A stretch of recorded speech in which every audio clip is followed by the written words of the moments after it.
Number 15. The Hexam Heads.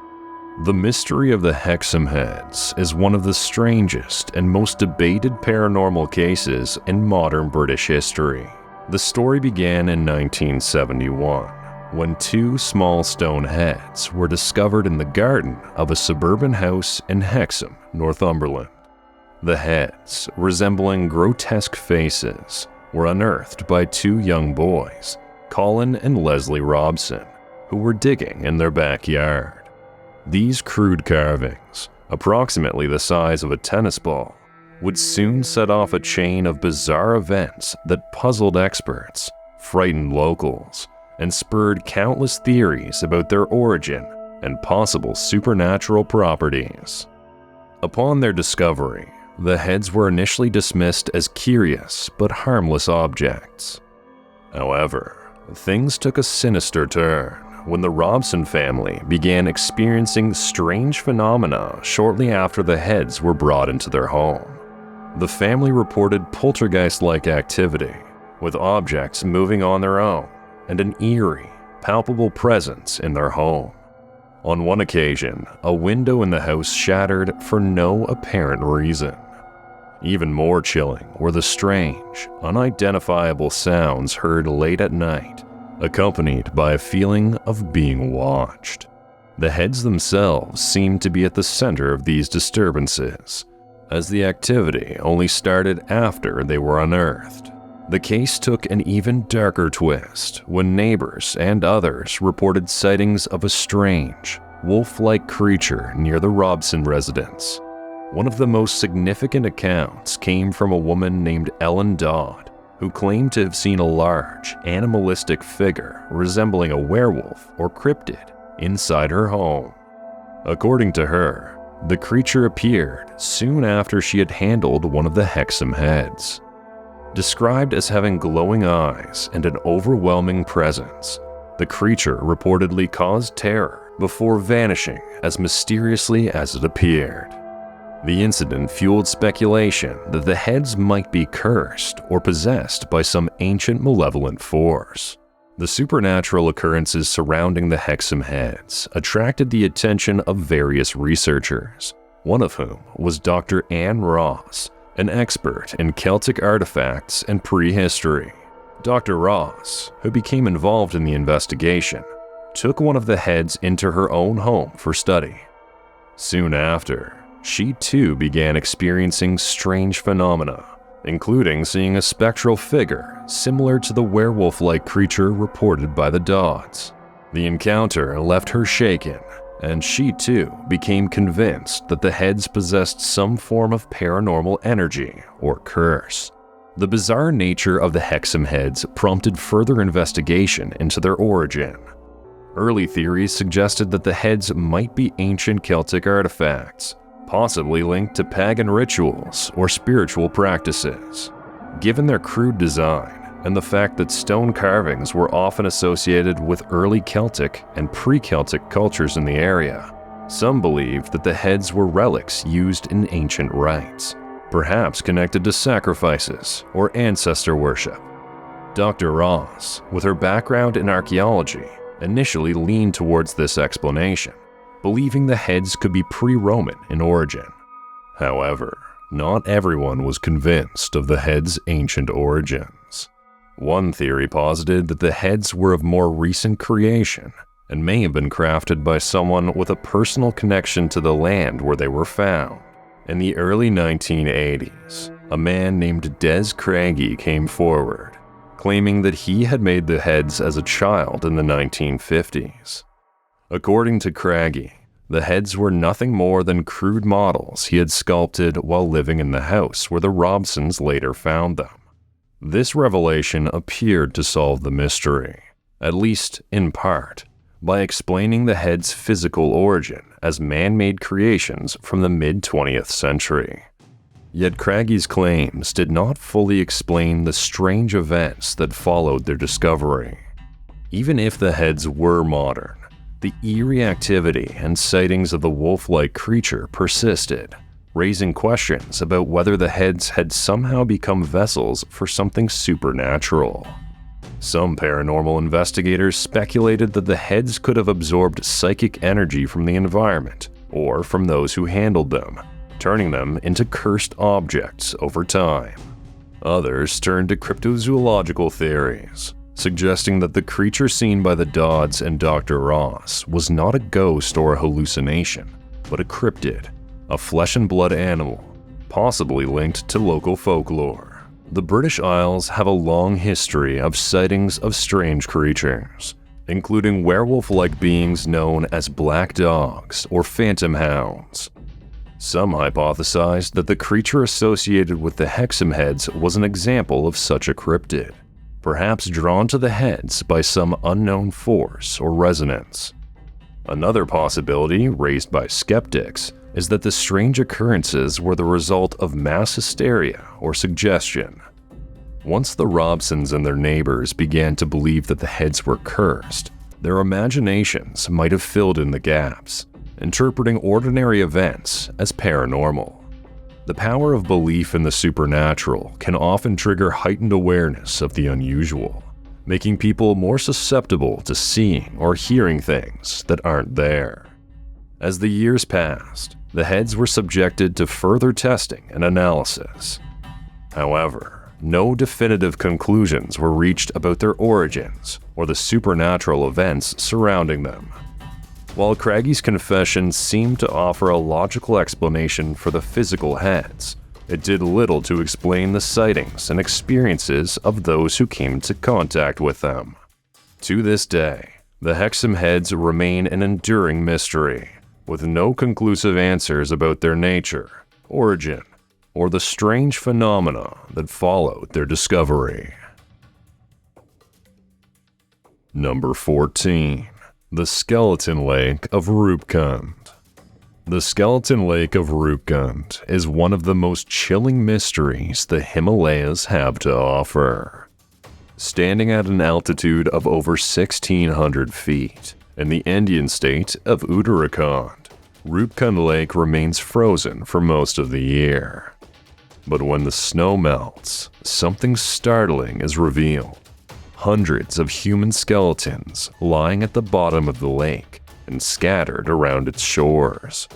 This eerie discovery has fascinated scientists, historians, and adventure seekers for decades, leading to numerous theories about who these people were and how they met their untimely demise. The skeletons were first reported in the 1940s, when a British forest ranger stumbled upon the gruesome scene while patrolling the area. The high-altitude location, surrounded by rugged mountains, made the discovery even more mysterious. How could so many people perish in such a remote location, and why were their remains so well preserved?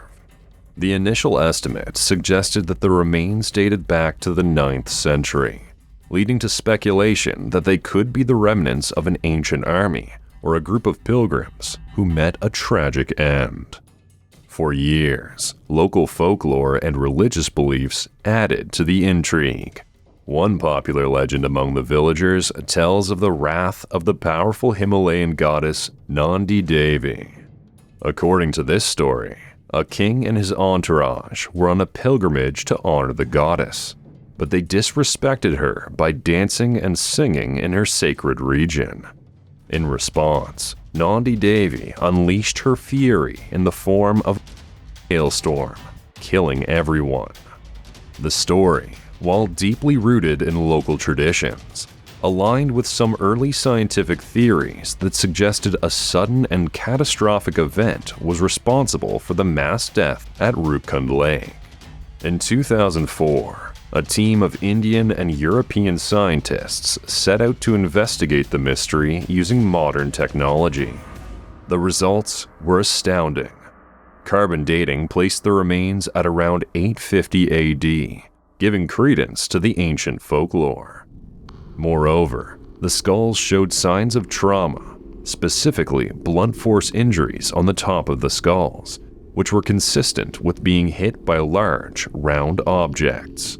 This evidence led researchers to conclude that a sudden hailstorm, with hailstones the size of cricket balls, was likely the cause of death for these people. The theory seemed to fit the narrative of the ancient legend, and for a time, it was accepted as the most plausible explanation for the mass death at Rupkund Lake.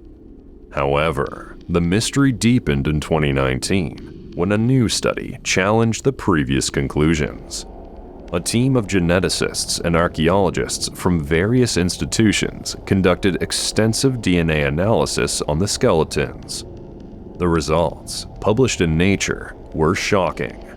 The DNA analysis revealed that the remains belonged to several distinct groups of people. Some were of South Asian origin, which aligned with the initial theories of a pilgrimage gone wrong.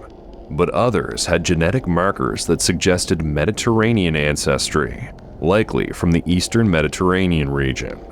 This discovery completely upended the previous theories, as it seemed improbable that people from such geographically distant regions could have met their deaths together in such a remote part of the Himalayas.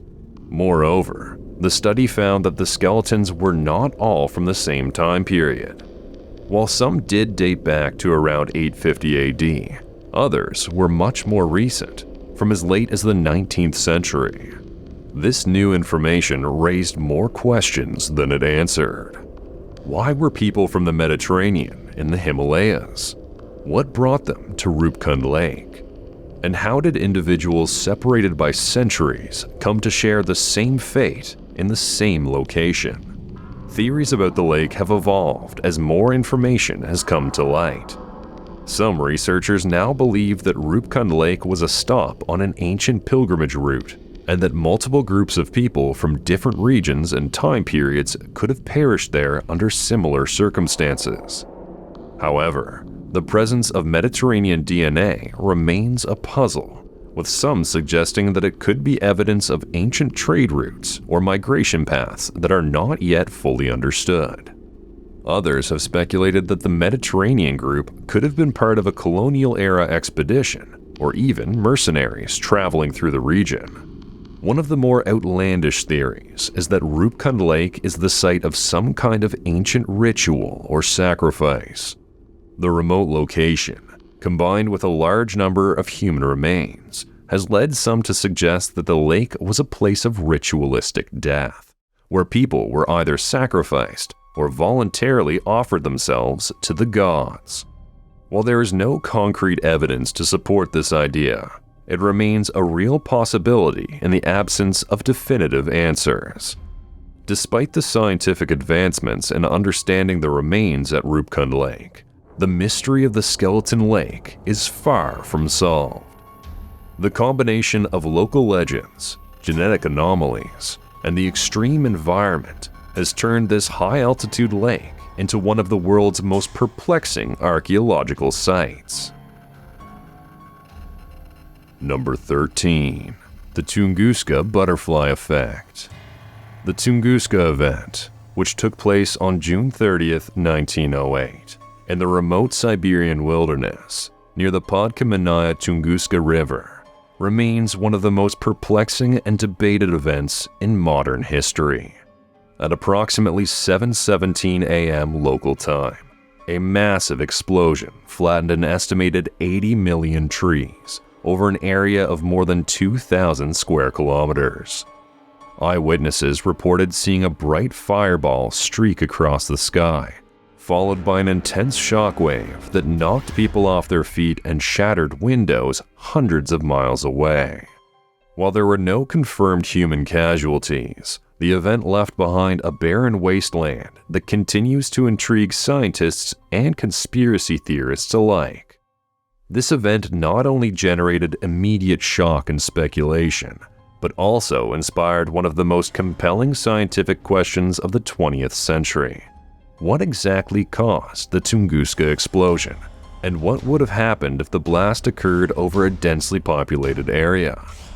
The prevailing scientific theory is that the explosion was caused by the airburst of a meteoroid or comet fragment, approximately 50 to 60 meters in diameter, entering the Earth's atmosphere at high speed and detonating in the sky before reaching the ground.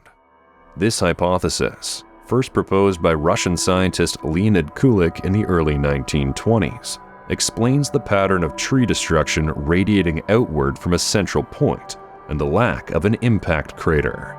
According to this theory, the energy released by the explosion was equivalent to 10 to 15 megatons of TNT, about 1,000 times more powerful than the atomic bomb dropped on Hiroshima. While the meteoroid itself likely disintegrated in the atmosphere, the resulting shockwave was strong enough to flatten trees, incinerate wildlife, and cause widespread devastation in the surrounding area. However, despite extensive research and exploration, scientists have yet to conclusively identify the object responsible for the Tunguska event.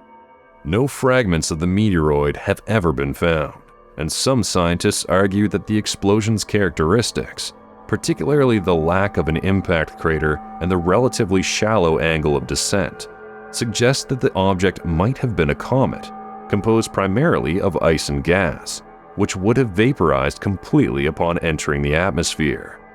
Others have proposed more exotic explanations, including the possibility that the explosion was caused by a small asteroid made of porous, carbon-rich material, which would have disintegrated without leaving any trace. The scientific investigation into the Tunguska event took a significant leap forward in the 1960s, when Soviet scientists began conducting detailed surveys of the site. These studies revealed the extent of the tree damage and provided valuable insights into the nature of the explosion. For example, researchers found that trees directly beneath the explosion had been stripped of their branches but were still standing, while those further away had been knocked down and arranged in a radial pattern, consistent with a high-altitude airburst. Additionally, soil samples collected from the site showed elevated levels of iridium, a rare element often associated with extraterrestrial objects, lending further credence to the meteoroid hypothesis. While the meteoroid explanation remains the most widely accepted theory, alternative hypotheses have emerged over the years, some of which veer into the realm of science fiction.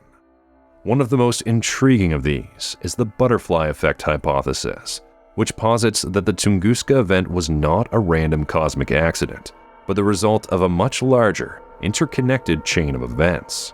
According to this theory, the explosion was a pivotal moment in Earth's history, one that set off a cascade of effects that rippled through time and space, influencing everything from global weather patterns to the course of human evolution. Proponents of the butterfly effect theory argue that the Tunguska event, by releasing such an enormous amount of energy into the atmosphere, may have triggered subtle changes in the Earth's climate and ecosystem, which in turn influenced the development of life on the planet. For example, some researchers have suggested that the shockwave from the explosion could have altered atmospheric circulation patterns, leading to shifts in global weather systems that ultimately affected agricultural production and human migration. Others have speculated that the event may have accelerated the melting of the polar ice caps, contributing to the rise in sea levels that has been observed over the past century. Even more speculative are the theories that link the Tunguska explosion to extraterrestrial activity or advanced technology. Some conspiracy theorists have suggested that the explosion was caused by a malfunctioning alien spacecraft or a secret government experiment involving advanced weapons or energy sources.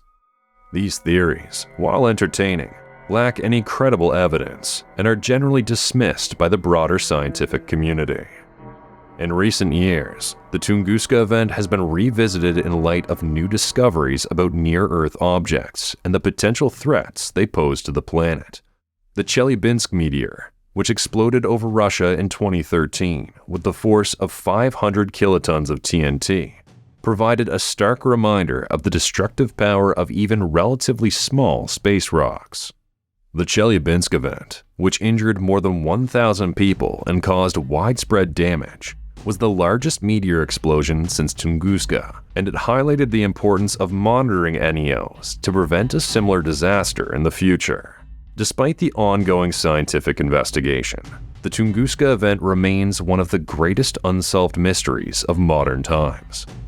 While the meteoroid hypothesis provides a plausible explanation for the explosion, the lack of physical evidence and the sheer scale of the devastation continue to fuel speculation and debate. Some scientists believe that future advances in technology, such as improved satellite imaging and space exploration, may one day provide the answers we seek. Others, however, argue that the true cause of the Tunguska event may never be known, leaving us to wonder about the mysterious forces that shaped our planet's history. Number 12. What happened to the HMS Erebus? The mystery of the HMS Erebus is one of the most enduring and haunting tales of exploration in history. The ship vanished in 1846 during an ill-fated expedition by Sir John Franklin, who set out to navigate the final uncharted stretches of the Northwest Passage in the Arctic. For more than 150 years, the fate of the ships and their crew was shrouded in mystery, their disappearance becoming a symbol of Victorian-era exploration gone horribly wrong. In 1845, Franklin's expedition left England with 129 men aboard the two ships, Erebus and Terror, which had been specially outfitted for Arctic conditions. They carried provisions meant to last for several years and were equipped with the latest technology, including steam engines and reinforced hulls designed to withstand the punishing ice of the Arctic. However, after leaving Baffin Bay and entering the unknown waters of the Canadian Arctic, contact with the ships was lost, and they were never seen by Europeans again. The disappearance sparked numerous search expeditions throughout the 19th century, but only small clues were ever found. Inuit accounts told of men starving and resorting to cannibalism. Some skeletal remains, pieces of equipment, and hastily buried notes were eventually discovered, indicating that both ships had become trapped in ice near King William Island. Franklin himself had died early in the expedition, and the surviving crew members had abandoned the ships in a desperate attempt to trek south for help. However, it seems that all of them perished in the harsh Arctic environment. The ultimate resting places of the Erebus and the Terror remained unknown until recent years, when modern archaeological efforts, spurred by Inuit oral histories, finally led to their discovery. In 2014, after more than a century of searching, the wreck of the HMS Erebus was found in relatively shallow waters off King William Island. 2 years later, HMS Terror was located, astonishingly well preserved, not far from Erebus. The discoveries of the ships provided new hope for unraveling the mystery of what happened to Franklin and his men. The cold waters of the Arctic had helped to preserve many of the artifacts aboard the Erebus, including navigational equipment, personal items, and even seamen's chests, which had remained undisturbed for nearly 2 centuries. Archaeologists began exploring the wrecks, hoping that by studying these relics, they could piece together the final days of the ill-fated expedition. However, the story is far from over. The wrecks, though offering new clues, have also presented challenges. The cold but warming waters of the Arctic threaten to degrade the wrecks at an accelerated rate, thanks to climate change. Ice shifts and warmer temperatures complicate archaeological efforts, putting pressure on scientists to recover as much information as possible before it's lost forever. There is a race against time to unlock the secrets hidden in the wrecks before the environment erodes them entirely. The theories surrounding the fate of the Erebus and Terror have evolved over time. Early speculations suggested that the crew had been overwhelmed by scurvy or lead poisoning from the poorly soldered food cans they relied on for provisions. Some of the remains found over the years bore signs of lead exposure, and the symptoms of lead poisoning could potentially explain the erratic decisions made by the crew in their final months. However, more recent studies suggest that the lead levels, while elevated, may not have been sufficient to be the sole or primary cause of the expedition's demise. Starvation, harsh environmental conditions, and illness likely played significant roles in the crew's fate. The occurrence of cannibalism, once a controversial topic, has also been supported by evidence. Human bones discovered in the region were found to have cut marks consistent with butchery, suggesting that the desperate survivors may have resorted to eating their fallen comrades as they struggled to survive. Inuit testimony from the 19th century spoke of seeing men near death, with accounts of them dragging the remains of their companions behind them. One particularly compelling mystery is why the Erebus and Terror were found where they were. The ships had been abandoned by the crew in 1848, but both wrecks were located miles away from where the men had last been seen. Some researchers believe that the ships may have broken free from the ice after being abandoned and drifted on their own. Others speculate that the Inuit may have boarded the vessels and perhaps piloted them for a time before they eventually sank. The wreck of the Erebus is especially significant because of its relatively intact condition. In recent dives, archaeologists found the ship's lower decks largely preserved, including the captain's cabin, which could contain crucial documents such as logs or journals. If these documents can be recovered, they might offer unprecedented insights into what exactly happened during the expedition and how the men dealt with the catastrophic conditions they faced. The combination of harsh Arctic conditions, the remote location of the wrecks, and the relatively few clues left behind have ensured that the story of Franklin's expedition continues to captivate imaginations. For now, the Arctic still holds many of the secrets of HMS Erebus, but with each new discovery, we inch closer to understanding the tragic final chapter of one of history's greatest maritime mysteries. Number 11. The Busby Stoop Chair. The tale of the Busby Stoop Chair is a chilling legend that has intrigued the public for centuries.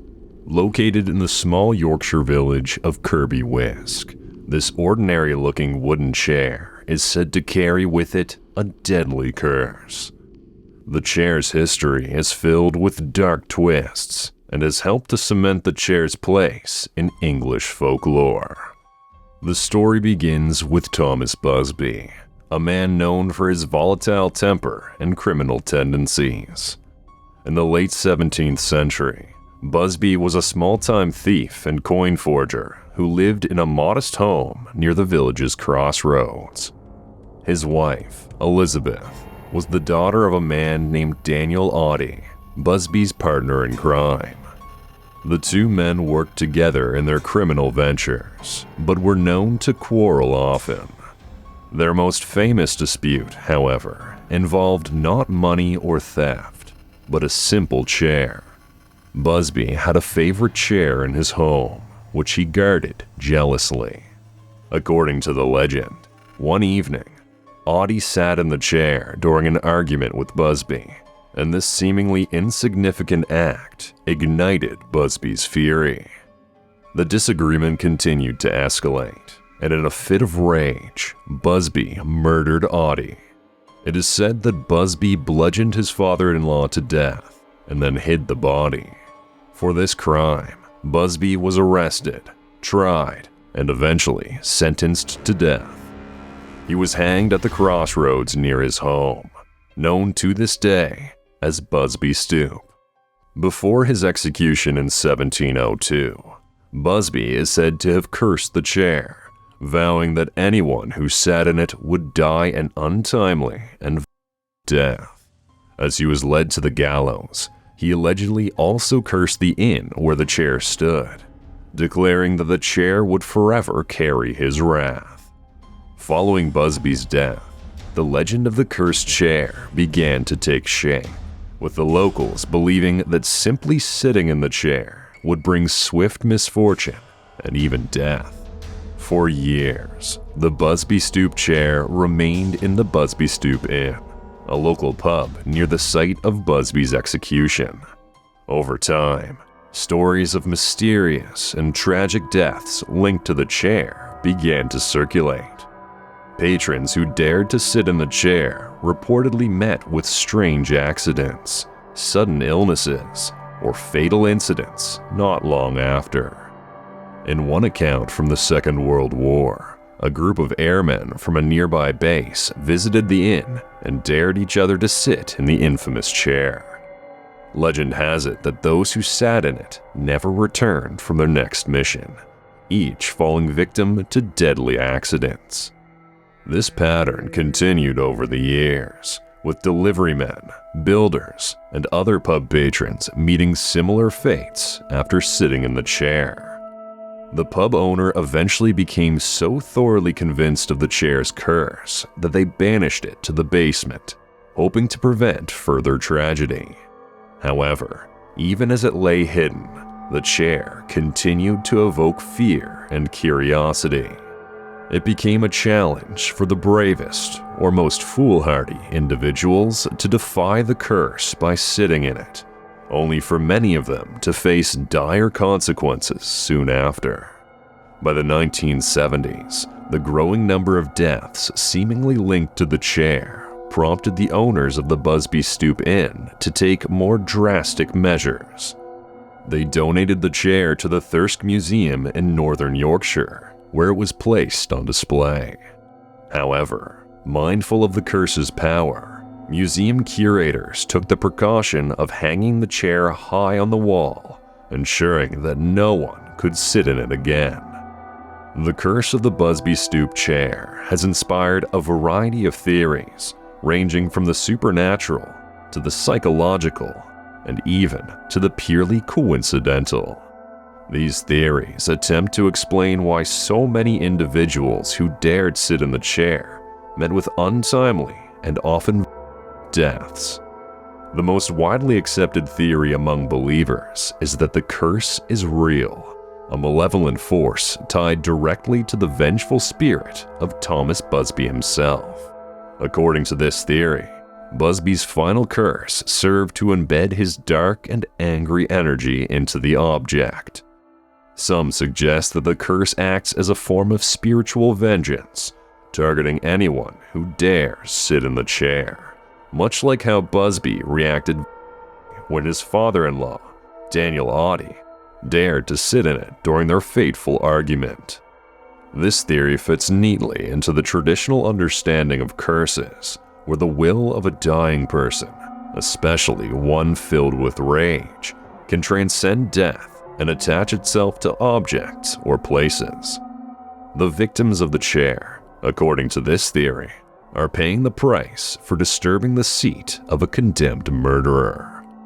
Another supernatural theory involves the idea of the chair as a cursed object, which aligns with the lore surrounding other haunted or cursed objects. In this view, the curse may not necessarily be the direct work of Busby's ghost, but rather a result of the dark energy accumulated around the object over time, due to its association with death and violence. The chair, having been present during the life and death of Busby, may have absorbed residual negative energy, which continues to radiate and affect those who come into contact with it.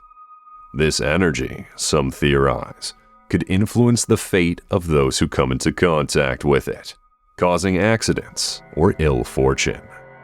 There's also the psychological explanation, which suggests that the curse of the Busby Stoop chair may be a form of self-fulfilling prophecy. This theory posits that individuals who know of the chair's dark reputation may become anxious or fearful as a result of sitting in it, leading them to act more recklessly or become hyper-aware of potential dangers, ultimately resulting in accidents or injuries. In this scenario, the curse isn't real in a supernatural sense, but instead manifests through the power of belief. The mind, deeply convinced of the chair's curse, may trigger subconscious behaviors that lead to the unfortunate events. This idea parallels similar psychological phenomena, where belief in bad luck or curses has been proven to cause stress, poor decision-making, or heightened anxiety, all of which increase the likelihood of accidents. One particularly intriguing theory links the deaths associated with the chair to the location of the Busby Stoop Inn itself. Situated near a crossroads, the inn may have been tied to ancient beliefs about liminal spaces, places that are thought to be more vulnerable to supernatural forces. In folklore, crossroads are often considered places where the barrier between the physical world and the spiritual world is thinner, making them sites of both danger and opportunity. Some theorists suggest that it wasn't just Busby's curse that gave the chair its deadly power, but the inn's proximity to such a space, amplifying the curse's effects. Another, more rational theory suggests that the deaths and accidents attributed to the chair are purely coincidental.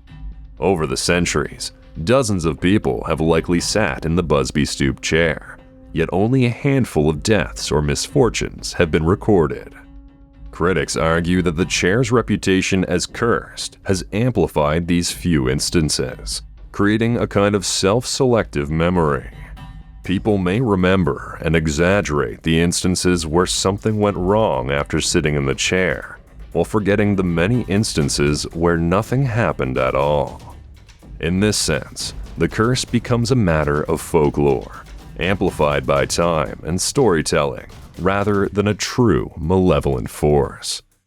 Additionally, some skeptics argue that the story of the Busby Stoop chair's curse may have been intentionally propagated by the innkeepers at the Busby Stoop Inn to attract attention and business. Folklore has long been a tool for drawing visitors, and it's possible that the dark legend surrounding the chair was embellished or exaggerated to make the inn more popular, creating a kind of haunted tourism appeal. After all, there's no denying that the idea of a cursed chair is an excellent marketing tool, especially for a pub located near the site of a notorious execution. Nevertheless, the legend of the Busby Stoop chair persists to this day, and the chair remains one of the museum's most famous and feared exhibits.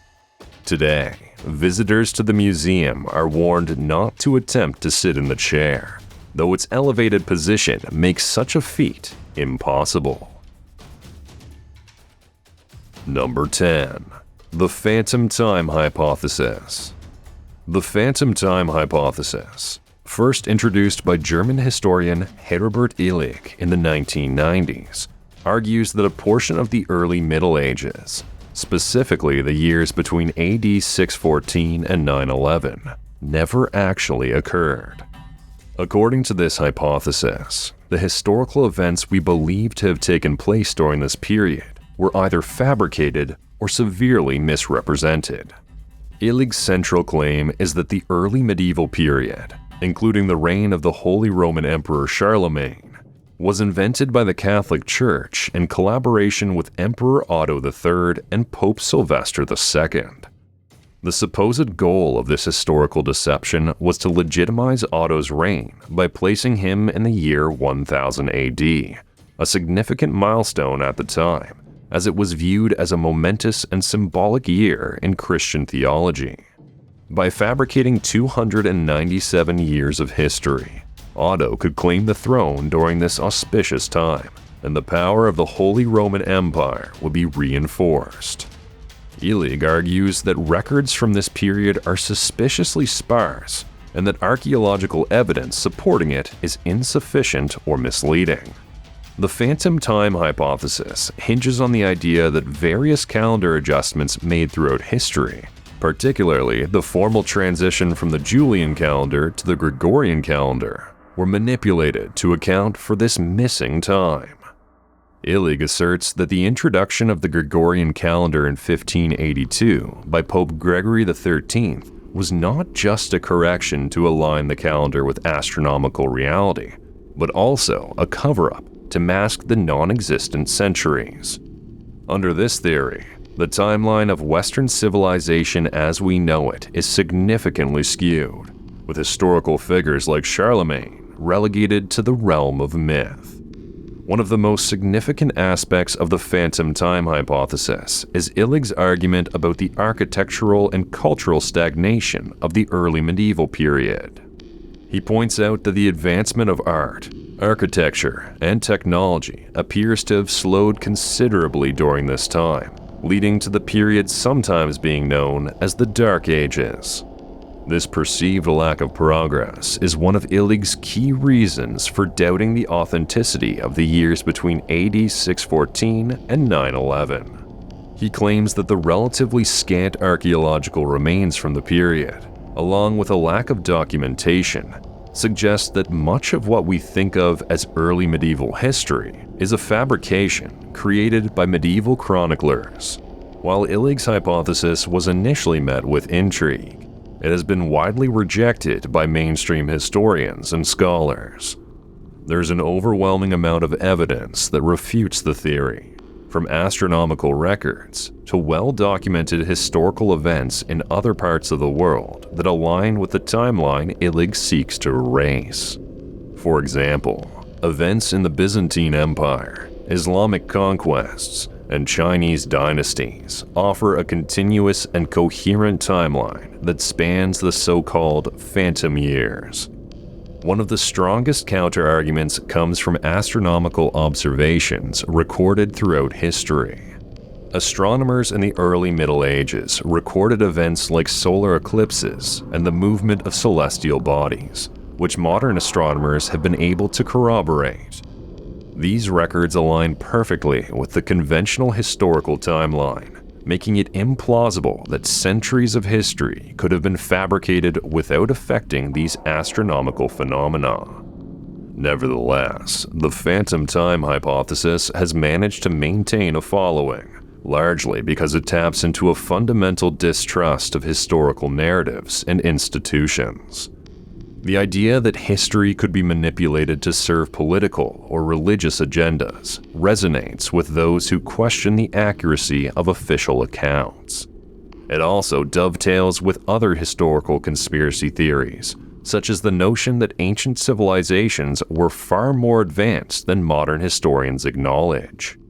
Some supporters of the theory point to inconsistencies in medieval records, claiming that certain events and figures appear too convenient or well-aligned with political goals of the time. They argue that many documents from the early Middle Ages could have been altered, destroyed, or rewritten to suit the narratives of powerful rulers and religious authorities. For example, Charlemagne, often depicted as a unifying figure for European history, could have been a fictional creation designed to bolster the legitimacy of the Holy Roman Empire.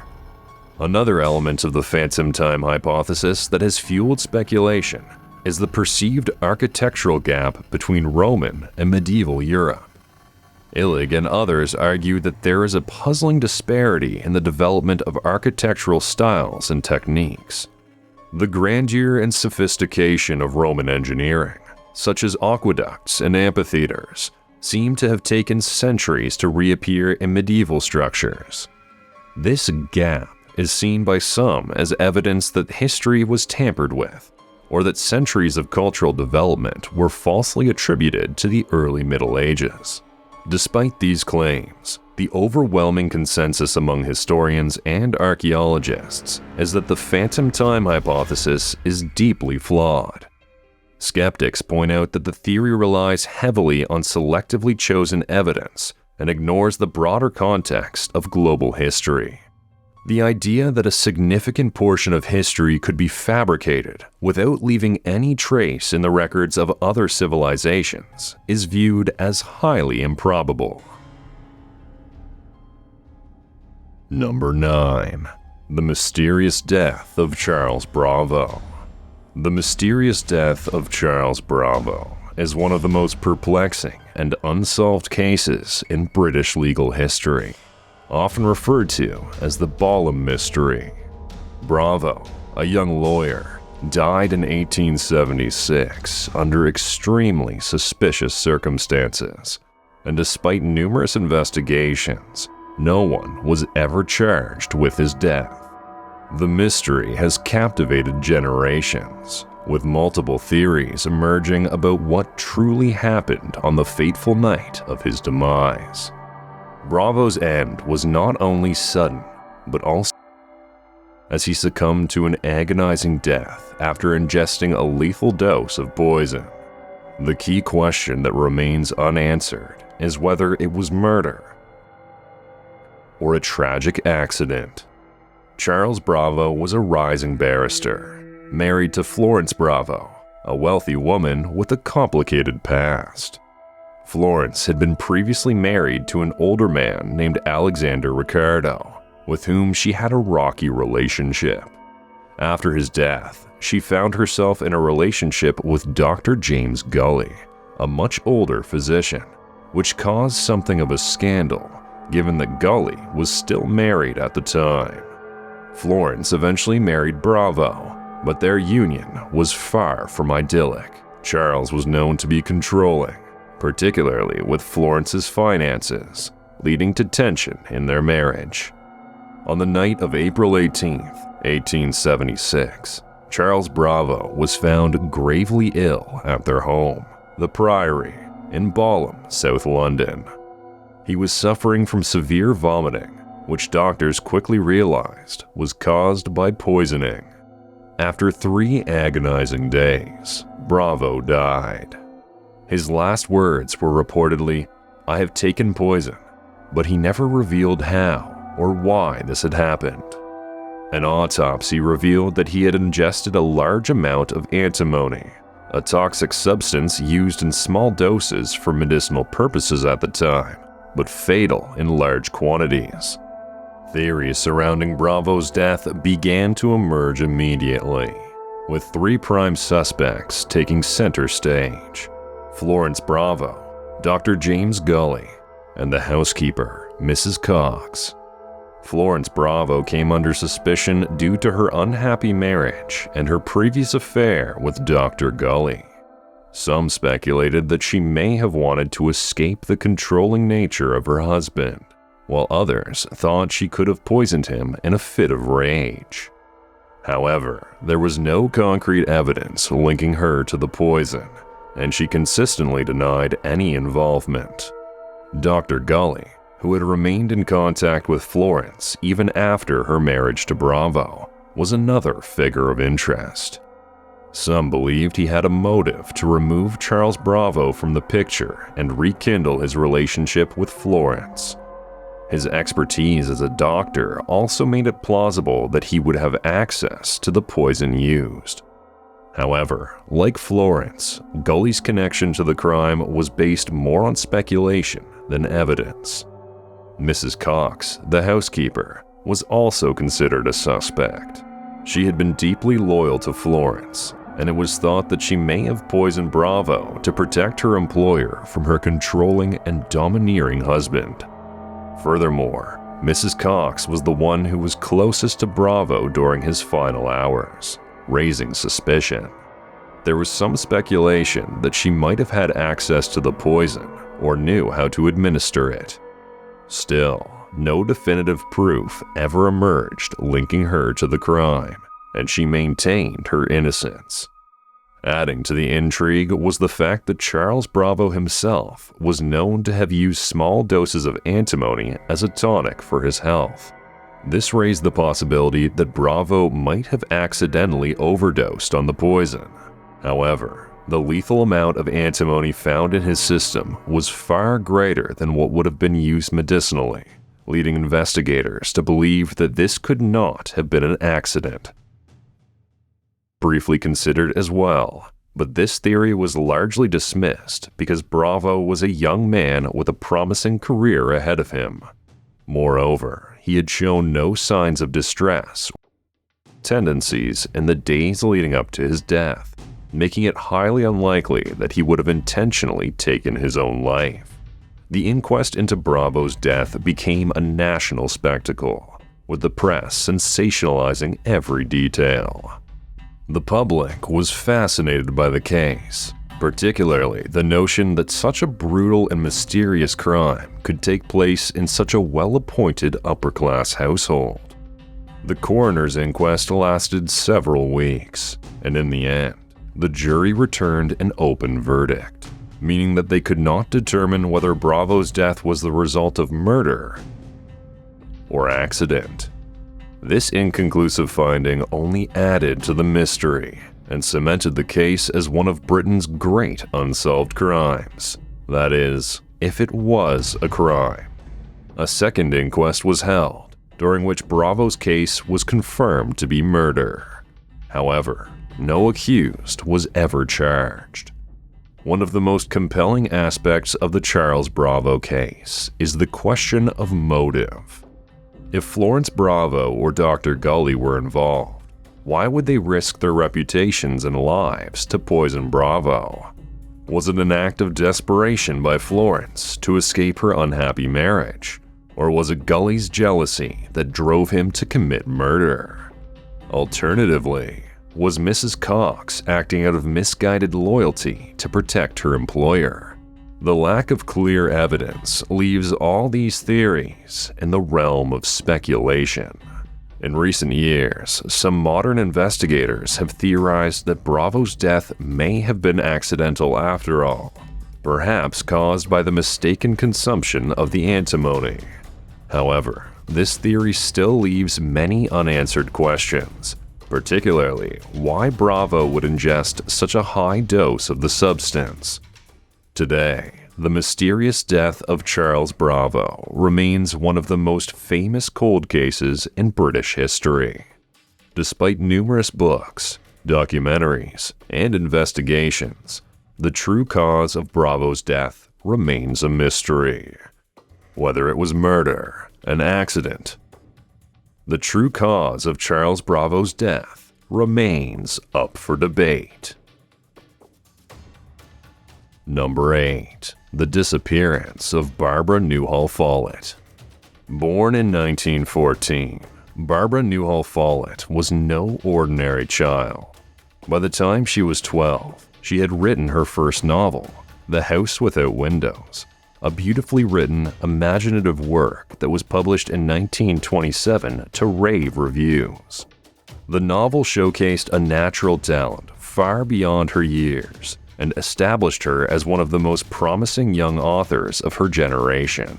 Barbara's life seemed to mirror the world she created in her novels, one filled with vivid landscapes and an overwhelming sense of adventure.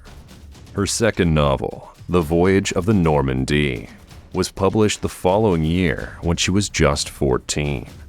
It was based on her love of the sea and the adventures she longed to undertake.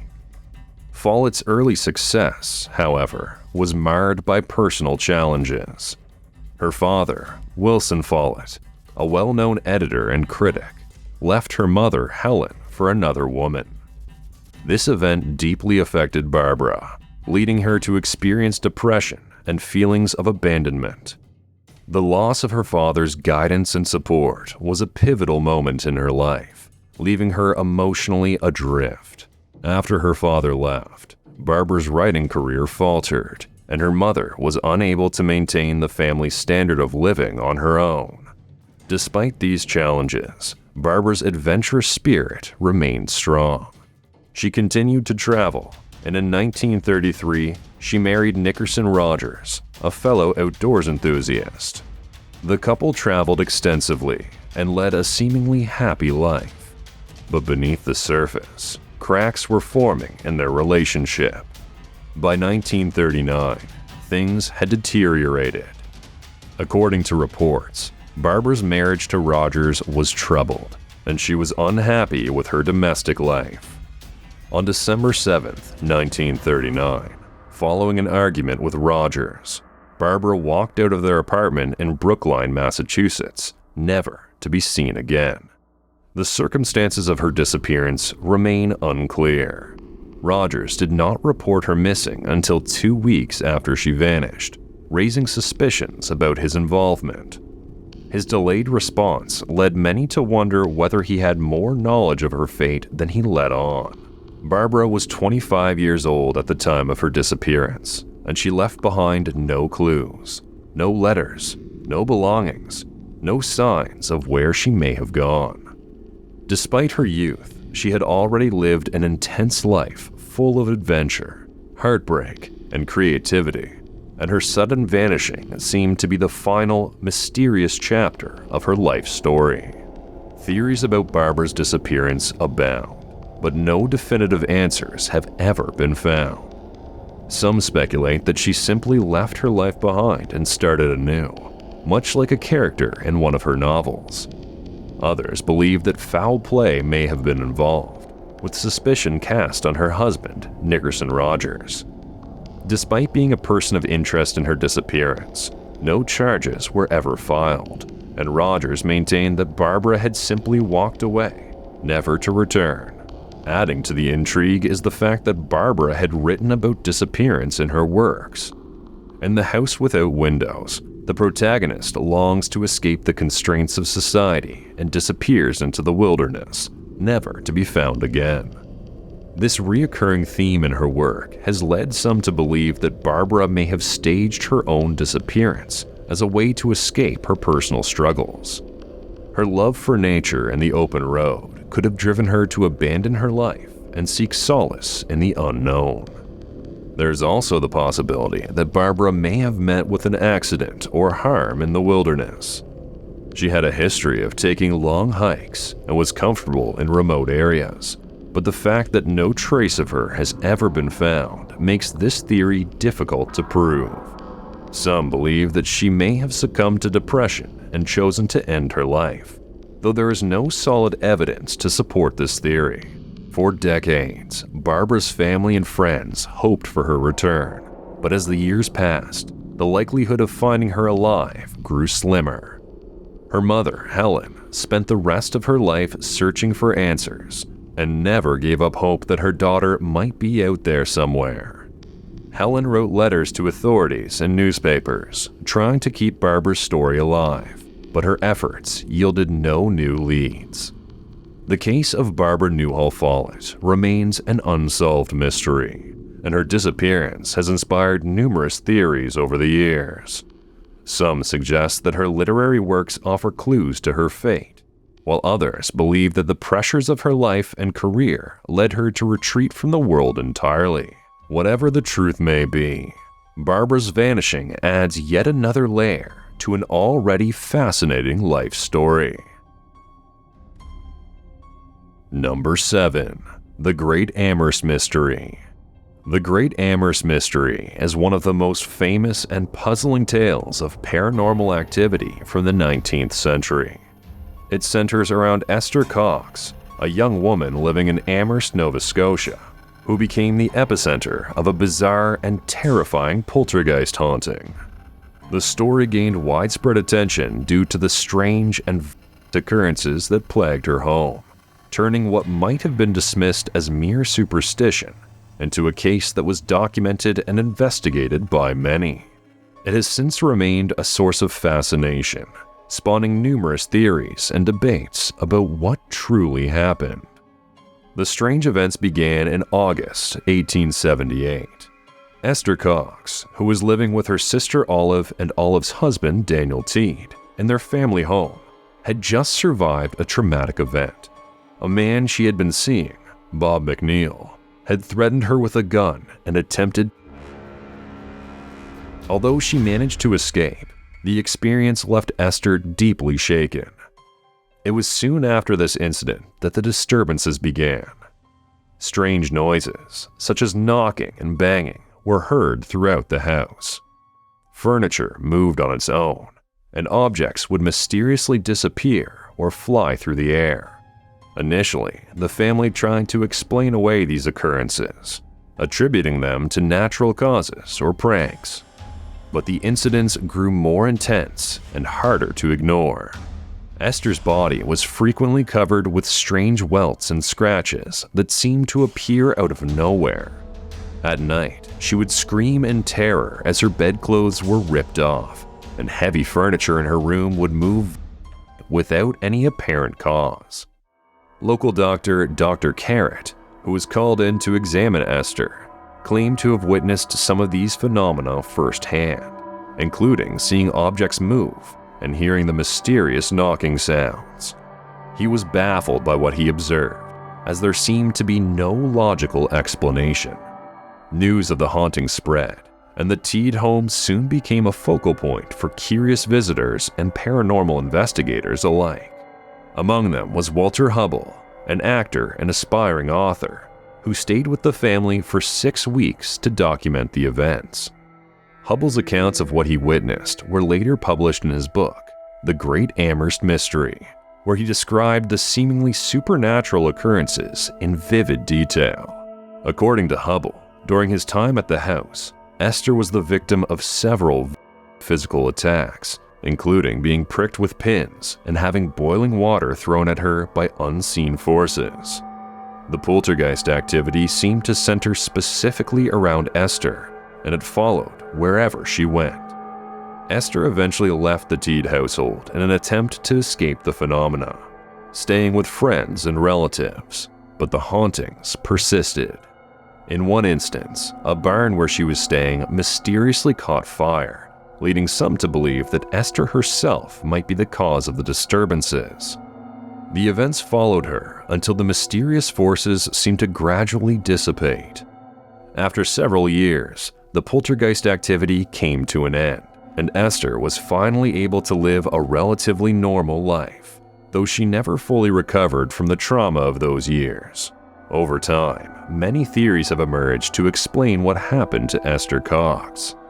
Some skeptics believe that the entire haunting was a hoax, concocted by Esther for attention or out of psychological distress following her traumatic experience with Bob McNeil. They argue that the strange events could have been staged, either by Esther or by those around her, and that the lack of concrete evidence makes it impossible to confirm the validity of the claims. Others have suggested that Esther may have been suffering from a form of hysteria or other psychological disorder that caused her to unconsciously manifest the poltergeist activity. This theory posits that her mind, overwhelmed by trauma, might have triggered the physical phenomena around her as a way of externalizing her internal turmoil. However, many of those who witnessed the events, including Dr. Carrot and Walter Hubble, remain convinced that something truly unexplainable was happening. The physical injuries Esther sustained, combined with the sheer volume of witnesses who attested to the strange occurrences, led some to believe that the phenomena were genuine and not the result of trickery or mental illness. Paranormal researchers have also weighed in, suggesting that the Amherst mystery could be an example of poltergeist activity, a type of haunting often associated with a living person, typically a young woman who is undergoing extreme emotional stress. In such cases, it is believed that the person may unconsciously cause the disturbances through psychokinesis, a form of mind-over-matter phenomenon.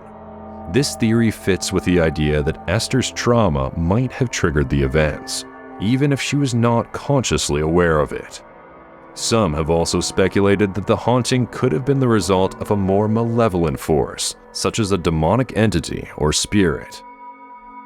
The nature of the attacks on Esther, as well as the fire and physical injuries, suggest to some that whatever was responsible for the disturbances was not merely a benign or mischievous spirit, but something far more dangerous. Despite the various theories, the true cause of the Amherst mystery remains a subject of debate. No definitive explanation has ever been found, and the case continues to intrigue paranormal enthusiasts and skeptics alike. To this day, Esther Cox's story stands as one of the most well-documented and mysterious cases of poltergeist activity in history. Whether it was the result of psychological distress, a carefully orchestrated hoax, or a genuine supernatural phenomenon, the Great Amherst mystery endures, leaving future generations to wonder what really happened to Esther Cox in that small Nova Scotian town. Number 6. The disappearance of Owen Parfitt. The mysterious disappearance of Owen Parfitt, which occurred in the small town of Shepton Mallet in Somerset, England, in the late 18th century, remains one of the most perplexing unsolved cases in history. Parfitt, an elderly and infirm man, vanished without a trace from his sister's front porch on a warm summer evening in 1768. And despite numerous investigations and theories, his fate remains unknown. The case has since become an enduring mystery, with some speculating supernatural causes, while others believe there may be a more mundane explanation hidden in the fog of history. Owen Parfitt was an elderly man in his 70s who had been partially paralyzed for years. Accounts differ on whether his paralysis was the result of a stroke, an illness, or an injury, but by the time of his disappearance, Parfitt was largely dependent on his sister, known as Old Susanna, for care. Once a sailor and a man of some vigor in his youth, Parfitt was now incapable of moving without assistance and spent most of his time sitting outside their modest cottage in Shepton Mallet, watching the world go by. On the day of his disappearance, Owen Parfitt was sitting in his usual spot on the porch, wrapped in his coat, despite the summer warmth. Susanna had moved him there earlier in the day, and he sat waiting for his sister to help him back inside as evening approached. A neighbor named Martha was in the house, talking with Susanna, and neither of the women was paying particular attention to Owen, as this was a routine day for them. From their perspective, there was no reason to keep a close eye on Parfitt. He often sat outside unattended for hours at a time. However, when Susanna and Martha finally went to retrieve Owen to bring him indoors, they were met with an unsettling surprise. Owen Parfitt had disappeared. His chair remained on the porch, his coat draped over it, but there was no sign of the man who had been sitting there just moments before. Given Owen's physical condition, it was impossible that he could have left the spot on his own. He was unable to walk and required assistance to even move from his chair. A search of the surrounding area was immediately conducted. Neighbors scoured the fields and nearby woods, but no trace of Owen Parfitt could be found. There were no signs of a struggle, and his disappearance was inexplicable. The small town was baffled, and rumors began to swirl. Some speculated that Owen had been spirited away by supernatural forces, with one popular belief being that the devil himself had taken Parfitt due to his reportedly wicked past as a sailor. Tales of Owen's life before his infirmity painted him as a man who had lived hard and possibly sinned even harder, giving rise to the notion that his disappearance was divine retribution or a supernatural abduction. Others believed that Owen Parfitt's abduction took place at the hands of another human being. Some accounts suggest that Owen may have been involved in illicit activities such as smuggling during his youth, which might have made him enemies who finally sought revenge. However, this theory raised more questions than answers. Given Parfitt's frailty, any kidnapping would have been a significant effort, and there were no witnesses or clear motives that could be established for such an act. In a small village like Shepton Mallet, the idea that someone could whisk him away in broad daylight without anyone seeing or hearing anything seemed unlikely. One of the most perplexing aspects of the case is the fact that there were no signs of a struggle or any indication that Owen had been forcibly taken. No one in the village reported hearing cries for help, and the quiet rural setting should have made it difficult for someone to carry out such an abduction undetected. His coat, left behind on the chair, suggested that whatever happened occurred very quickly, leaving him no time to grab it or call out for assistance.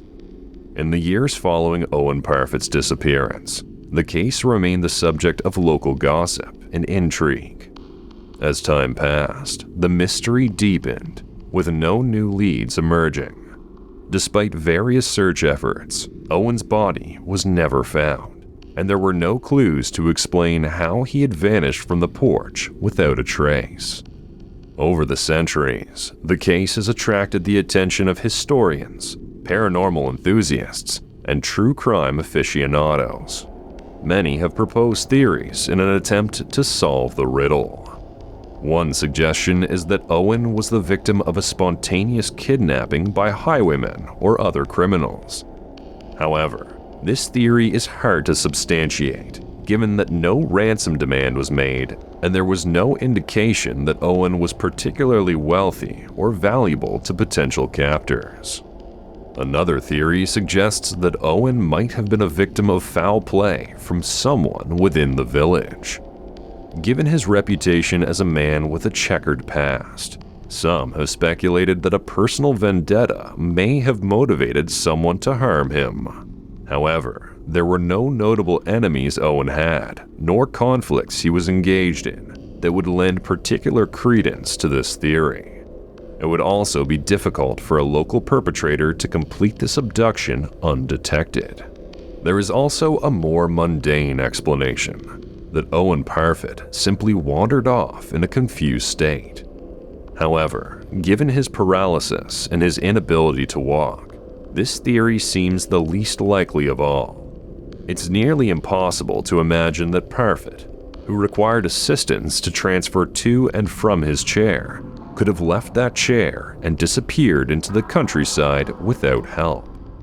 For some, the supernatural explanation remains the most plausible. Owen Parfitt's disappearance has been linked to ghost stories and local legends, with some villagers believing that he was taken by otherworldly forces. The idea that the devil came to collect a debt, or that spirits spirited him away, taps into the folklore and superstitions that were prevalent in rural England at the time. Despite the various theories that have merged over the years, the disappearance of Owen Parfitt remains unsolved.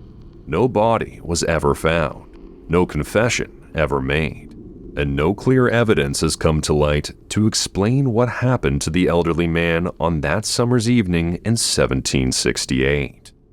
Over 200 years later, his case continues to baffle historians and mystery lovers alike, a testament to one of England's most enduring unsolved mysteries. Number 5. The Ghost of Greenbrier. The mystery of the Greenbrier ghost centers around the death of a young woman named Elva Zona Heaster-Shue, generally known as Zona, and the strange events that followed, ultimately leading to the conviction of her murderer. In the late 1800s, the aftermath of Zona's death became one of the most famous cases of paranormal activity in American history, primarily because her ghost was said to have provided the key testimony that revealed her killer. It remains one of the eerie legends that makes up the fabric of Appalachian folklore. Elva Zona Heaster-Shue was a 23-year-old woman living in Greenbrier County, West Virginia, when she was found dead on January 23, 1897, under mysterious circumstances. At the time of her death, Zona had been married for just a few months to a man named Erasmus Stribling Trout-Shue, a blacksmith who had recently moved to the area. Despite his peculiar demeanor and secretive past, Zona had fallen for him quickly, and the two were wed in October of 1896. Her sudden and unexpected death just months later shocked the small, close-knit community. Zona's lifeless body was discovered at her home by a young boy who had been sent on an errand. Upon entering the house, the boy found Zona lying at the foot of the stairs in a strange position, with her feet together and one hand resting on her stomach. She was still in her day clothes, and it initially appeared as though she had fainted or slipped and fallen down the stairs. The boy quickly ran to inform Erasmus, who rushed home to find his wife deceased. The local doctor and coroner, Dr. George Knapp, was summoned to examine the body. However, when Knapp arrived, Erasmus acted unusually. He was overly protective of Zona's body, cradling her head and refusing to let anyone else examine her closely. He dressed her himself in a high-neck dress with a stiff collar, which was unusual as it was typically the role of the women in the community to prepare the body for burial. Dr. Knapp conducted only a cursory exam of Zona, as Erasmus's emotional state was so volatile that it prevented a thorough investigation. The doctor noted some minor bruising on Zona's neck, but concluded that she had died of everlasting faint, a vague term that implied heart failure.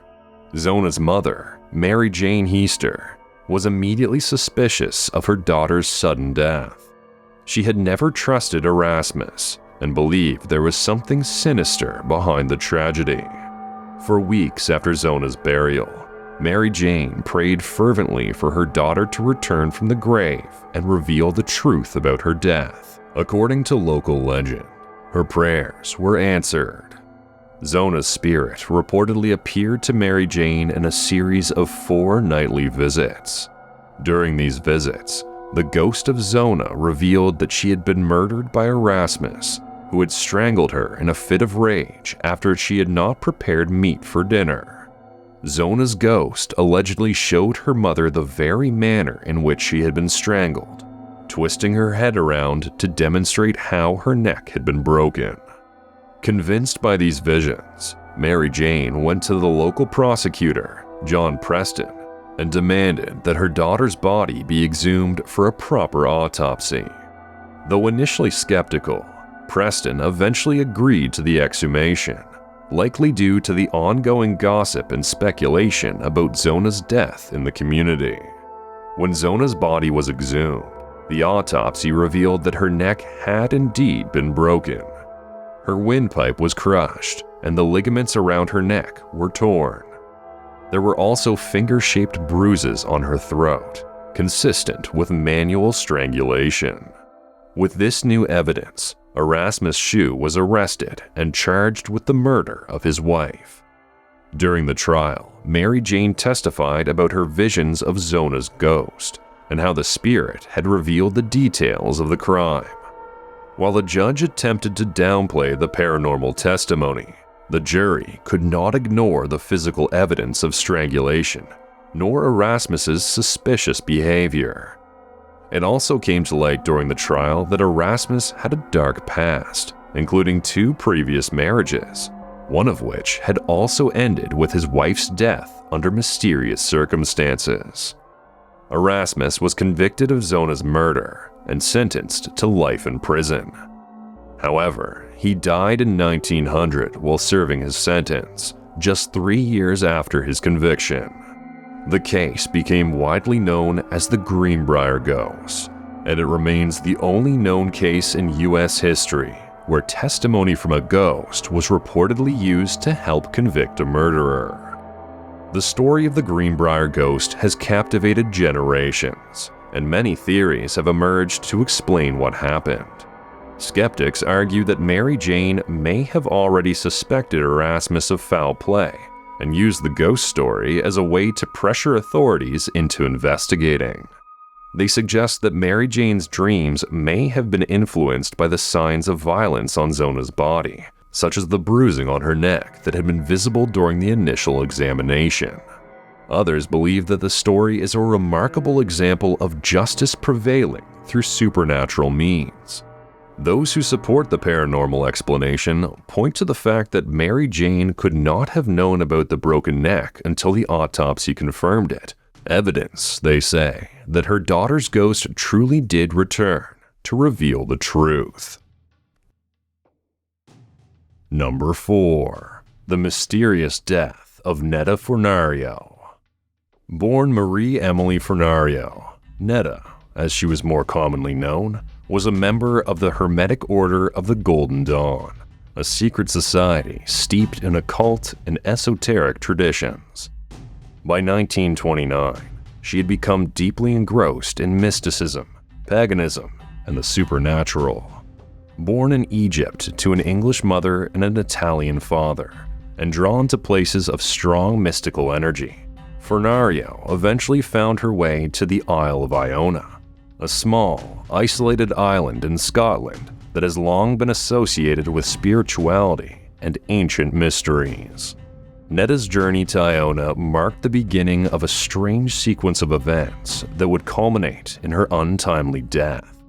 In the summer of 1929, she left London, where she had been residing, and traveled to the island, where she rented a cottage from Mrs. McCrae, a local resident. Fornario had previously mentioned to friends her intent to engage in intense spiritual rituals while on Iona, seeking to communicate with otherworldly forces. According to those who knew her, she had been experiencing vivid dreams and strange premonitions in the months leading up to her trip. These experiences seemed to pull her toward the island, a place she believed held great spiritual significance. Fornario's behavior during her time on Iona became increasingly erratic.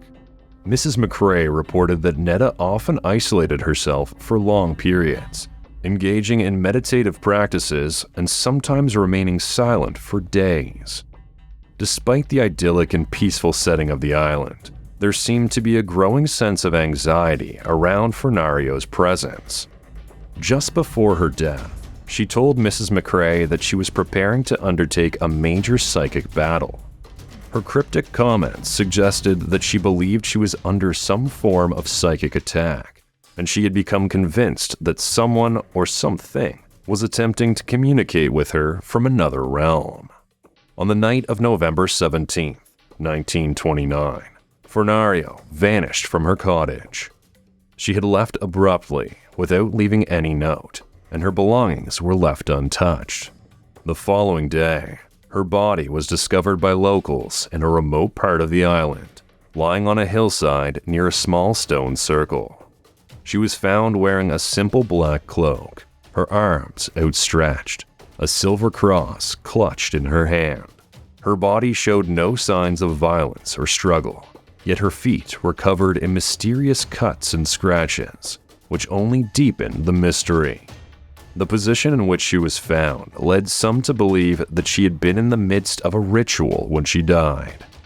The stone circle nearby added an eerie layer to the scene, with many wondering if she had been attempting to perform a ceremonial act of communication with the spirit world, or perhaps trying to protect herself from some unknown force. The cuts on her heels raised further questions, as they seemed almost ritualistic, though no one could offer a clear explanation for how they had been inflicted. The official cause of death was determined to be heart failure, but this did little to quell the wild speculations that followed. The strange circumstances of Fornario's death, combined with her involvement in the occult, led to a plethora of theories. Some suggested that she had died as a result of a botched ritual, perhaps attempting to cross into another realm and failing to return. Others believed that she had been a victim of psychic warfare, potentially succumbing to the psychic attack she had feared. Some speculated that Netta had been influenced by ancient forces on the island, which have long been tied to supernatural legends and mystical energy. One of the more rational theories put forth by skeptics is that Fornario suffered from a mental breakdown driven by her deep immersion in the esoteric and the isolation of Iona. The island's remote location, combined with her intense spiritual practices, could have contributed to a state of psychosis or paranoia, leading her to wander out alone and die of exposure. This theory, however, does not fully account for the strange position of her body or the marks on her feet, leaving room for doubt. Some occult enthusiasts propose that Fornario may have been in contact with powerful spiritual entities on the island. Iona, with its long history as a sacred site, has been associated with numerous legends of supernatural beings and ancient spirits. In this view, her death may have been a result of an encounter with forces she was not fully prepared to handle, forces that may have overwhelmed her either physically or psychically. Another theory that has gained traction in certain circles is that Fornario was targeted by members of rival occult groups. At the time of her death, the occult community in Britain was divided, with various factions vying for influence and power.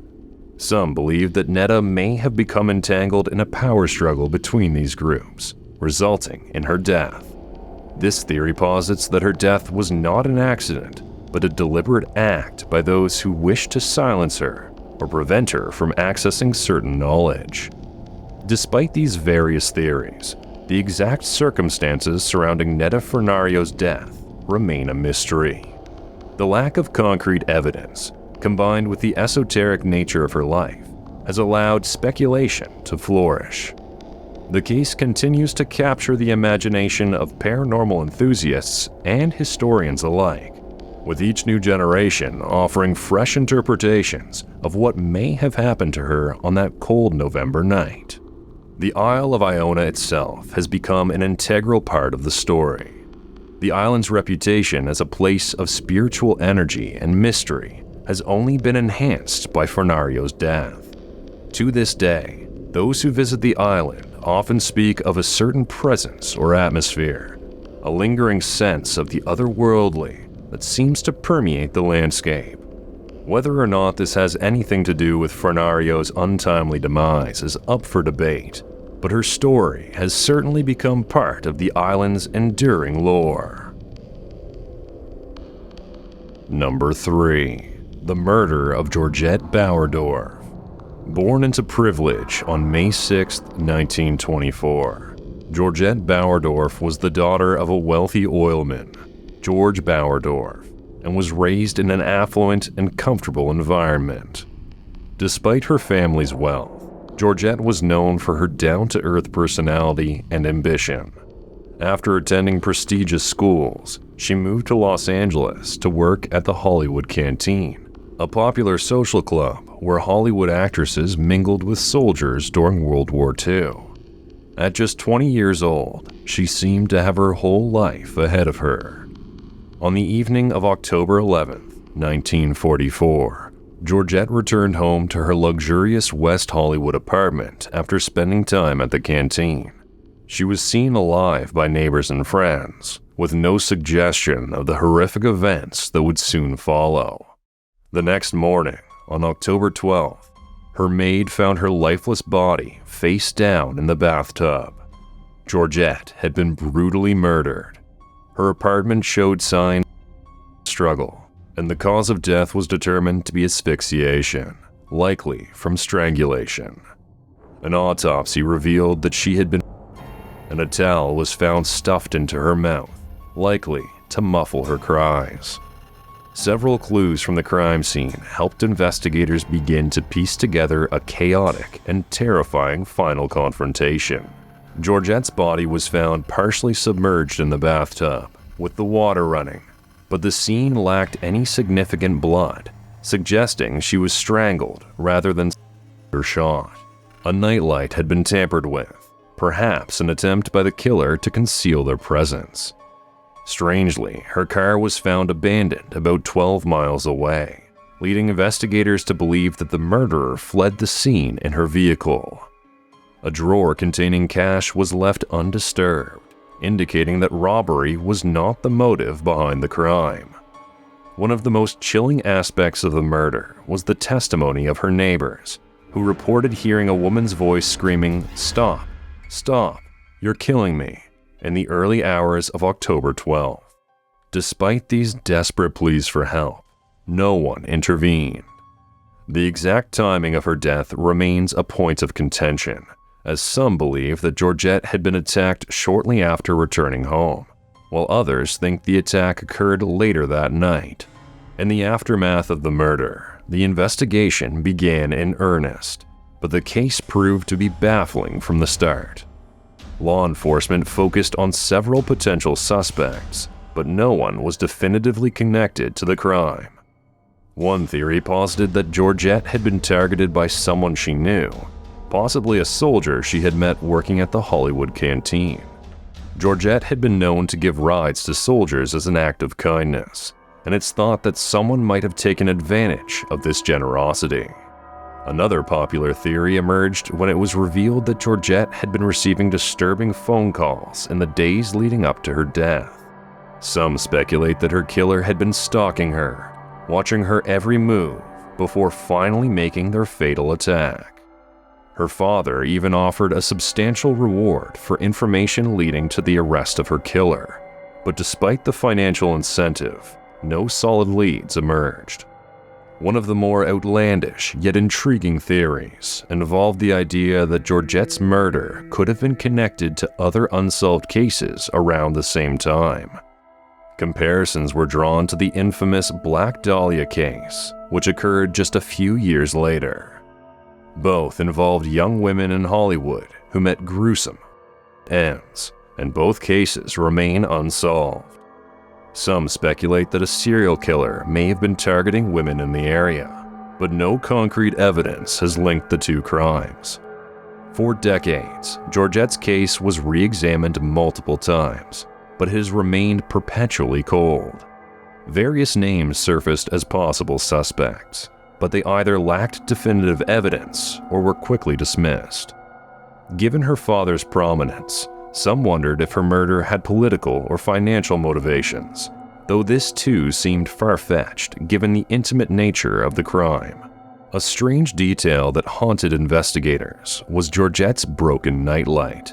It was speculated that her killer may have disabled it to catch her off guard, plunging the room into darkness before attacking her. The fact that her car was found far from the crime scene also added to the complexity. Lingering questions fueled the mystery, drawing true crime enthusiasts and investigators alike to her case for decades. Even today, the murder of Georgette Bauerdorf is one of Hollywood's most mystifying unsolved crimes. While advancements in forensic science have led to breakthroughs in many cold cases, Georgette's murder remains an open question. Theories range from a botched robbery to a calculated act by a stalker or jilted lover, but without definitive evidence, these ideas remain mere speculation. The murder of Georgette Bauerdorf continues to capture the imagination of many, not only for its brutality, but also because of the eerie details that accompany it. Her untimely death serves as a tragic reminder of the fragility of life, even for those who seem to have it all. Despite the passage of time, the question remains: who killed Georgette Bauerdorf and why? Until the answers come to light, her case will remain one of Hollywood's darkest and most perplexing mysteries. Number 2. The Vanishing of the Joyita. The vanishing of the MV Joyita is one of maritime history's most haunting mysteries. On October 3, 1955, the Joyita, a 69-foot luxury yacht turned trading vessel, left Samoa bound for the Tokelau Islands with 25 passengers and crew on board. The trip, a routine one, was supposed to last around 48 hours. However, the Joyita never arrived at its destination. Weeks later, the ship was found adrift in the South Pacific, but the fate of the crew and passengers was far from clear. What unfolded was a tale that puzzled investigators and maritime experts for decades. The Joyita, which had a reputation for being a tough and reliable vessel, was discovered on November 10, 1955, more than 600 miles from its intended course. The ship was half submerged, heavily listing to one side, and clearly in disrepair. However, there was no trace of the 25 people who had been aboard. The lifeboats were gone, and personal belongings, including watches and other valuables, were left behind, suggesting that the passengers may have left in haste. Even more mysterious, 4 tons of the ship's cargo, which included medical supplies, food, and timber, was missing. Investigators initially speculated that the ship had been caught in a storm or suffered mechanical failure. However, upon closer examination, the Joyita's condition raised more questions than answers. The hull, though partially submerged, remained intact, and the ship's radio was set to the international distress frequency, but it had not been properly operational, and its range was only about 2 miles.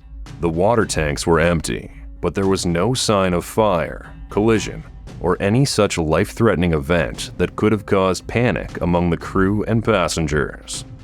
Perhaps the most chilling discovery was that the ship's chronometer had stopped at 10:25 p.m., suggesting some kind of sudden event may have occurred around that time. Additionally, the radio log and medical supplies were missing, adding to the sense of mystery. No bodies were ever recovered, and despite an extensive search by the Royal New Zealand Air Force and Navy, no sign of the passengers or crew was found. Theories quickly began to circulate regarding the fate of the Joyita and its missing occupants. One of the more plausible explanations is that the ship's engine failed, leading to a slow, inevitable sinking. Given the tilt of the ship, the crew and passengers may have believed the vessel was sinking rapidly and took to the lifeboats, only to perish at sea. This theory, however, leaves a crucial question unanswered. Why didn't the experienced crew wait to abandon ship, especially since the Joyita was known to be buoyant and would almost certainly not sink completely? Another popular theory is that the crew and passengers may have been victims of piracy. In the post-war Pacific, tensions were high, and it's possible that the Joyita was intercepted by criminals who hijacked the ship, killing or abducting the crew. This idea gained traction due to the fact that medical supplies, often valuable on the black market, were among the cargo. However, there was no evidence of a struggle, and the valuables left on board cast doubt on the piracy explanation. Some have speculated that the Joyita met with more nefarious forces, involving government conspiracies or covert military operations. At the time, the South Pacific was a hub of Cold War activity, and some believe the Joyita may have inadvertently sailed into restricted waters or been targeted by foreign agents. Proponents of this theory point to the missing radio log and medical supplies as signs of foul play. However, no concrete evidence has ever pointed towards this notion, and no official statements have been made supporting it. The possibility of a mutiny was also considered. Some have suggested that a breakdown in order led to chaos among the crew, forcing the passengers to flee or abandon ship. Yet those who knew the crew spoke of their competence and loyalty, making mutiny an unlikely scenario. Moreover, with no signs of violence or struggle, this theory also fails to account for the orderly disappearance of all on board. Adding to the eerie nature of the case is the ship's history of misfortune. The Joyita, built in 1931, had a checkered past that included multiple ownership changes and various accidents. Some have gone so far as to suggest that the ship was cursed, its misfortune culminating in the disappearance of its crew and passengers in 1955. Despite exhaustive investigations over the years, the Joyita mystery has never been definitively solved. In 2002, author David Wright claimed to have uncovered new information pointing to a catastrophic leak in the cooling system, which would have caused the engine to fail and forced the ship to drift off course. Wright theorized that the crew, fearing the ship would sink, abandoned it, only to meet their fate in the vast Pacific. This explanation remains one of the most plausible, but without the discovery of the missing lifeboats or any remains, it too remains speculative. The discovery of the Joyita, drifting aimlessly without its passengers or crew, continues to intrigue and perplex both historians and maritime enthusiasts. More than 60 years later, the case is still classified as an unsolved mystery. Theories about the fate of the 25 people aboard range from the plausible to the supernatural, but no single explanation has ever emerged that accounts for all the facts. Number 1. The Ghost Octopod. The descent was quiet. Deep Discover, the Okeanos Explorer's remote-operated vehicle, hummed, but that was the only sound heard during the season's first dive on February 27, 2016. Its mission this time was to explore the depths near Necker Island in the Hawaiian archipelago to determine if Necker Island and the distant Necker Ridge were geologically connected. The ridge extended far beyond the boundaries of the United States Exclusive Economic Zone. As Deep Discover approached 4,290 meters below the ocean's surface, Its camera shone on a flat, sediment-covered rock bed. That's when the ROV's camera landed upon an unusual creature sitting on a rock. The control room back on the Okeanos Explorer fell silent as the scientists stared at the screens, trying to identify the object. This wasn't an octopod anyone recognized from any database or guide. Its ghostly pale body was almost translucent and unlike anything documented before. Researchers on the vessel were in awe, noting the lack of pigment cells or chromatophores in the octopod's skin. This creature appeared nearly spectral in its appearance on the ocean floor. It was a rare find. Octopods at this depth typically belong to the cirrate category. Commonly called Dumbo octopods, they're known for the distinctive fins on their sides. But this octopod had no fins and belonged to a different group, the incirates, lacking both fins and cirri on their suckers, more like the octopods found in shallow waters. But the resemblance to its shallow water relatives stopped there. With a single row of suckers along each arm and a body that seemed unusually frail, the creature appeared otherworldly, like some sort of sea ghost. Live Science quoted Chris Kelly, an NOAA scientist, as stating, "That animal is not in the Hurl Guide." Standing for the Hawaii Undersea Research Laboratory, the Hurl Guide is a comprehensive resource for identifying deepwater species. And this creature wasn't in it. In fact, it defied identification, perhaps originating in parts of the ocean still unknown. In the control room, marine biologist Michael Vecchione, who was monitoring the feed, watched as the creature remained motionless and ghostly. He felt a sense of discovery. This octopod could be an entirely new species, maybe even a new genus, never before cataloged. Its presence at such depths broke previous records for its group. Incirate octopods, particularly those lacking fins, had rarely been observed below 4,000 meters. Yet here it was, at 4,290 meters, an Olympian of the marine world. The scientists contacted colleagues across the globe to share what they had seen. Louise Alcock, stationed on a British ship near Antarctica, and Uwe Pietkowski from Germany, both confirmed that this was something out of the ordinary.